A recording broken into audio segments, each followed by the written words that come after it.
Okay, let's get the fourth one done. Recorded on the road.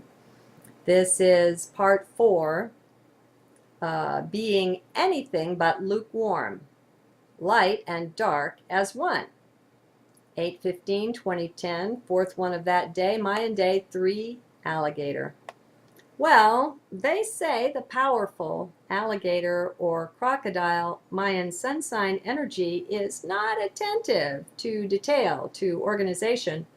I begin to feel that, to see it working in these 4 journals of today.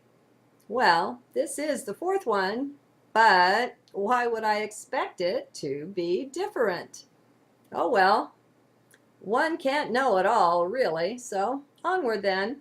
I still desire to give the original heart gift that I set out so many hours ago this morning to deliver to you. My heart knows that darkness is a part of the light. It came out of that somehow, the darkness did, shares its identity with that. Now, I could be wrong, so don't follow me slavishly. You have a heart too, so be sure to be in it. Heart will guide you aright. It's just that sometimes the way you're going to get there contains some detours. So, these are not really detours at all. They just seem so to mind. They are really just a part of the pathway that was set out for you by divinity. They're a necessary part of your inner education. They help you get rid of all that covers over the brilliance, the beautiful purity of your soul, your inner being. Remember with me how the scripture does not scold the darkness nor the light. It has no use for lukewarmness, which it will spew out of its mouth. Do you recall? Thou wast neither hot nor cold, so I will spew thee out of my mouth. That part. What do you see there? Rather, what does heart see there for you? Do you see how it's better to go either the light way or the dark way than it is to just hover undecided between? Do you see that? If you don't, you're in mind then, for this frightens mind, and one of mind's tricks is to make things seem fuzzy to you, to make them not clear at all, to cloud over your vision, your thinking. So, that's a gift of this journal then, if you didn't know that before. You now know one thing to watch for, and you know what to do. You know what it is if your thinking, your perceiving seems suddenly fuzzy, not clear then. You suspect mind at work. You suspect mind is in fear then, and that this is its strategy. If it dulls your perception, then maybe it gets you to go some way else, not so scary to mind. It's time not to be taken in so much. Oh, it happens to us all, and quite regularly too. That is part of disidentifying, part of stepping apart. This is a symptom of that at the stage where the mind is still in fright. Mind just hasn't given up yet, hasn't seen enough proof, hasn't been baffled and busted and topsied and turvied enough times to just give up and lose. Oh, mind will not lose gracefully. It's much too intelligent, too wily for that. Not only intelligent, but wily, and on top of it all, it's quite arrogant as well. That makes quite a combo. Mind's a tough one to shake. You can shake it again and again. Never know when it will break. And that's okay though. Your job's just to watch. That's all you need do in this pageant that goes on in spite of yourself. You're redefining self now, and this is only the start. We've left body behind. Now we struggle a bit with the mind, have a tussle or 12. Just hang in and observe. Moving on. So, lukewarm then is rejected by source. That's interesting, isn't it? You can choose the right path or the left path and receive no condemnation. Do you see that? Let's consider what it might mean together. What would be the benefit if you would choose the left path, commonly called the wrong one? How could that be a blessing, be acceptable to God, to Source? What does heart show you here? Do you see anything? Are you in heart or in mind? If you're judging, you're in mind. Don't let mind enter into this. There's no way that it can, not if you want to see what heart says. Then you've got to leave mind. What could be the benefit of going the wrong way for a while? Remember back to being a teen. Who could corral you back then? To whom would you listen and obey? Anything but superficially. You went your own way, didn't you? And did you not learn? You learned all right, but you did it your own way, right?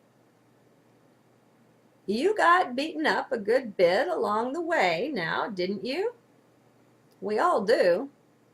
Had a few run-ins with pain, with disappointment, frustration, with the whole crew of those.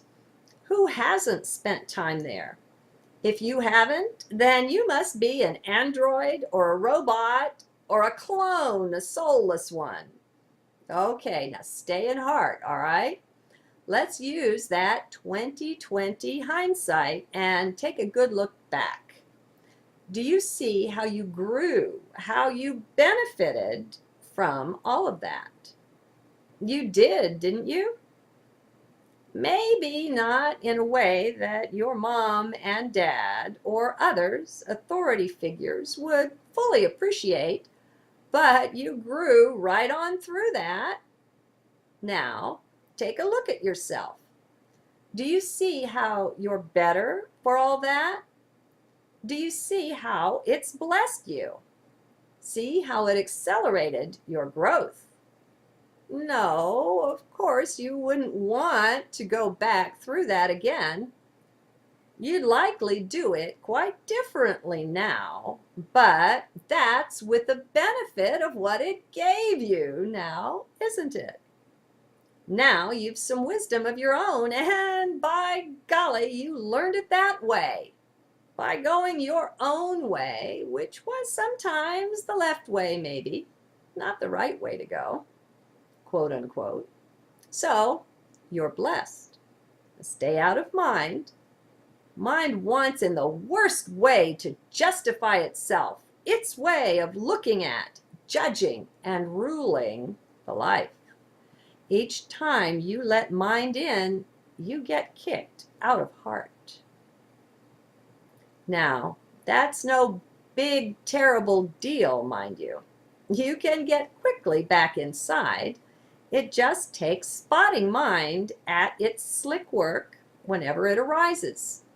Then you see, then you turn away. And just like that, and just that quick eventually, no big deal. Don't self-criticize either. You're beautiful. Don't do that to you. Okay, I want to let you marinate in that for a bit. For some, this is mightily challenging.